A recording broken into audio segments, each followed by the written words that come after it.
Hi friends, welcome to our channel. Let's look at this problem, largest divisible subset. This was a daily challenge problem, and we're going to use dynamic programming. So let me first do some annotation. Dynamic programming. So our idea will be the following. So for each element, so we find the longest subset ending at that element, such that the latter element will be a multiple of the former element in the chain, right? So then after we get this, so we can just return the longest chain, right? So before we do the coding, let's quickly digest the problem requirement, right? So given a set of distinct positive integers, so here the numbers are different, right? Unique. So we want to return the largest subset on them, such that each pair, so either the previous one or the latter one, will be a multiple of the other. And if there are multiple solutions, you return any of them. So here, if you look at example 1, so actually there's only two possibilities. You can either return 1, 2 or 1, 3, right? 2, 3 actually do not have divariant multiple relation. Well, for example 2 itself is the longest chain, right? 1 is a divisor of 2, 2 is a factor of 4, and 4 is a factor of 8, so we get 4. So here the constraints are the following. So the length is bounded by 1000 above, and the number is positive, strictly positive and unique. So with that said, I guess we are ready to using dynamic programming to solve this problem. So first what I'm going to do is I'm going to do a sort. So this way we know that the latter element will be larger than the former element. Then we just need to check if the former element can serve as the factor of the latter element. So this is the one comment. Now let's do the DP. So we are going to do this num for num in nums. So you can print out this one. So for now, because we have sorted this one, right? So ending at 1, so it's just itself, and 2 and 3. And then we are going to do DP update so that we know we can get the chain for each number, any at that number, and have the each element pair from before to later has a divisor and multiple relation, right?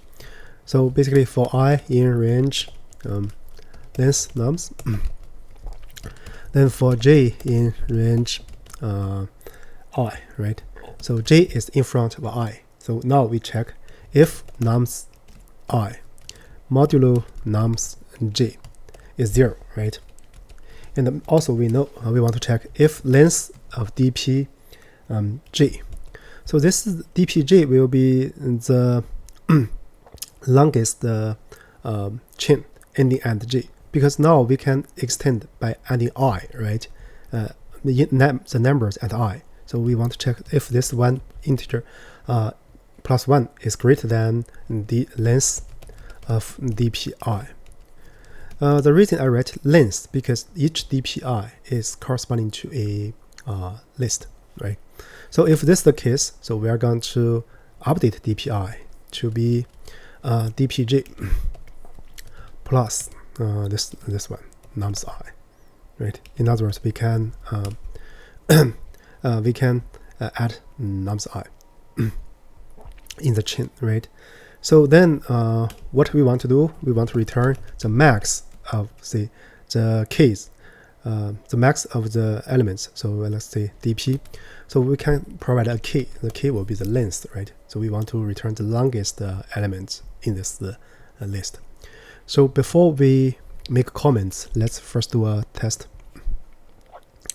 Yeah, it passes the two cases. So now look at case 1. So we return 1, 2.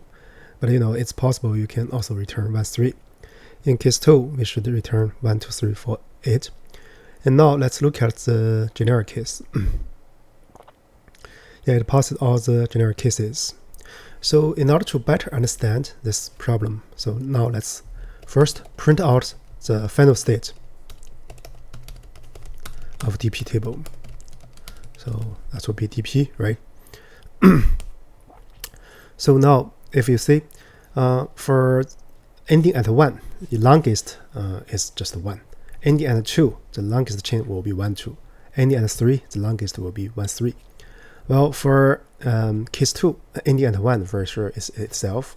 Ending at 2, you have 1, 2. Ending at 4, you have 1, 2, 4. And then ending at 8, you have 1, 2, 4, 8.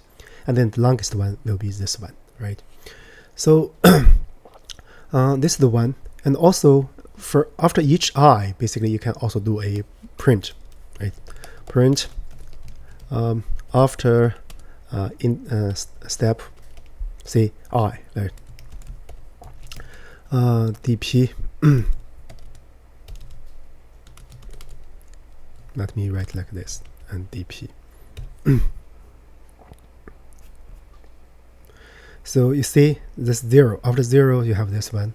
Then after step 1, you look at 2. So you have 1, 2, right? So this is updated. 4, 8 is not updated yet. And after step 2, you look at 4, right? So originally at 4, you just have 4 itself, but because 4 is a multiple of 2, you can extend 1, 2 to 4. Of course, the previous step will be the following. You check 4 against 1, because 1 is also a factor of 4. You extend this one 4 to be 1, 4. But then this one is longer, so we replace this one. For 8, similar, you get this one. This is the final state of the DP, right? So I guess with that done, we have a rather good understanding of the problem logic and the coding format. So here, as we mentioned at the very beginning, for each element, we find the longest subset ending at that element. And then here also you can learn. So when we do the return, so we can return according to a specified key. So this key will be passed a callable, right? So and this is the one.